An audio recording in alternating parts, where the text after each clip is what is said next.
Fred Harvey Hitchins.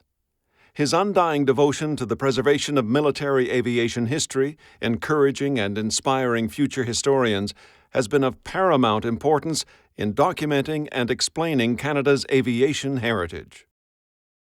Fred Harvey Hitchins was born on July 10, 1904 in London, Ontario. He attended the University of Western Ontario, London, earning his BA in 1923 and MA in 1925. He graduated from the University of Pennsylvania with a PhD in history, then joined the faculty of New York University in 1928, where he taught European history. He was deeply interested in aeronautical history, particularly the Canadian operations of the First World War, and was publishing articles on the subject as early as 1931. Fred Hitchins married Beatrice Jones in 1931, and together they raised 3 children. His hobby of photography left many photos of his children as they grew. One of his favorites was the annual Family Pyramid, the first in 1936, and others showing the family in 1939, then 1940. Hitchins returned to Canada from New York in 1940 to join the Royal Canadian Air Force. By this time, he had written a detailed record of the careers of the aces of the Allied and enemy air forces and compiled a collection of about 350 books and thousands of notes on aviation history. After training at Brandon, Manitoba, he was sent to England in October 1941. For 2 years, he worked with the British Air Ministry's historical branch in Wales, where he monitored RCAF reports and collected information about Canadian flyers of the First World War. He also began to lay the groundwork for his History of the RCAF.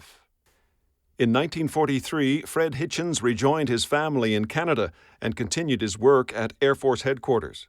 The first volume of an RCAF battle history was published in 1944 as The RCAF Overseas, the First 4 Years. He was promoted to Wing Commander in 1945 and appointed Air Historian in December 1945. In the final year of the war, he drafted the text of the RCAF Overseas, the 5th Year. Hitchins' dream was to compile a comprehensive history of the RCAF. This massive undertaking would cover pioneering military flights, Canadians in the First World War, the peacetime between wars, and the RCAF wartime operations. Freed at last from military censorship, it could deal with the political and administrative aspects of the force as well as the purely operational. Unfortunately, his dream was not to be. The Minister of National Defence, the Honourable Brooke Claxton, had been instructed to reduce post-war defence spending. He decreed that all work on wartime histories cease as of April 1948. Although the Army and Navy branches managed to save their historical sections from disbandment, successive chiefs of the air staff showed no comparable interest. From 1947 to 1954, the office of Air Historian survived on a virtual shoestring, Hitchins and 1 clerk typist.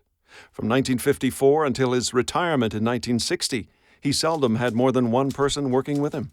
In spite of these handicaps, Hitchins' indomitable spirit kept the candle of historical memory burning as he struggled to preserve RCAF records.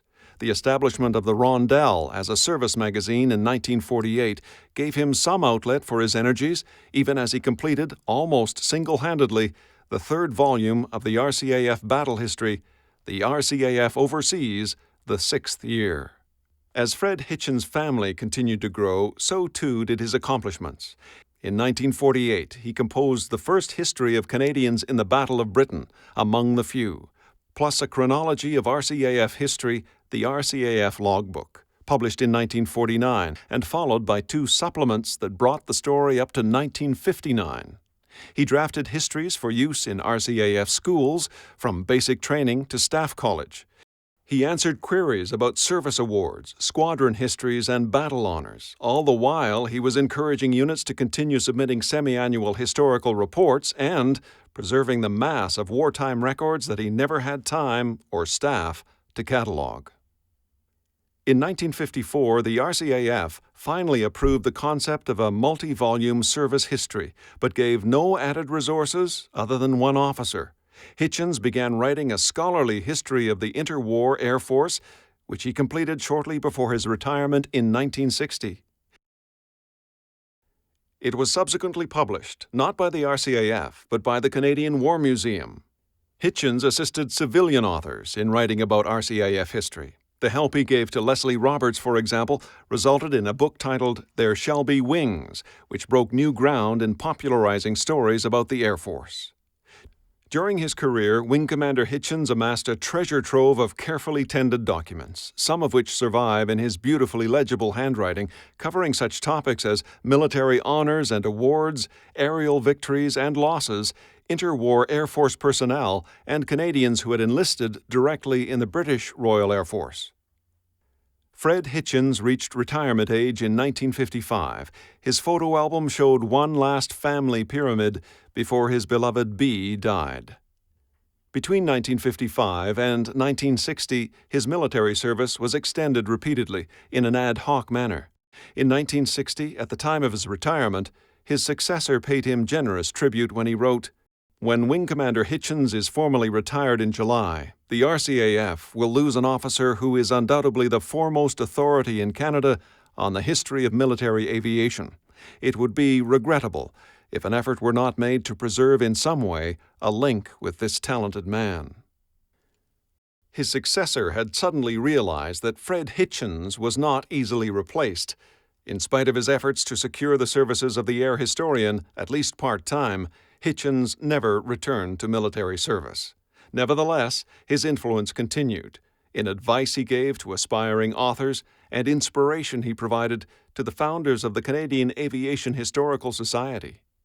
Beginning in 1960, Fred Hitchins served as professor and chairman of the history department at his alma mater, the University of Western Ontario, for 10 years.